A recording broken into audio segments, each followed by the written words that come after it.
3 people were killed before an armed bystander stopped a gunman in a mall food court in Indiana. Tonight, we're now learning more about what unfolded during that time and the heroic actions of one man police are calling a Good Samaritan.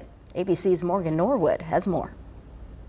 Victims were possibly in the food court. Yet another mass shooting in America, this one just outside of Indianapolis in a shopping mall. 3 people were killed, 2 others injured, including a 12-year-old girl. I grieve for these senseless killings, and I ache for the scars that are left behind on the victims and on our community. Greenwood police say 20-year-old Jonathan Sapperman was armed with a high-powered rifle that he purchased last year when he opened fire at a food court. We know that Mr. Sapperman, through surveillance video, entered the mall at entrance 4 by the food court at 4:54 p.m. He walks directly to the food court restroom. 1 hour and 2 minutes later, he exits the restroom and shoots Victor Gomez outside of the restroom. He then points his rifle into the food court where Pedro and Rosa Pineda were eating dinner and shot both Rosa and Pedro. He then fired several more rounds into the food court. The sound of gunfire sending dozens of shoppers scrambling for cover. Next, bang, bang, bang, bang, I would say about 6 times. And I told my mom instantly to get down, and I grabbed her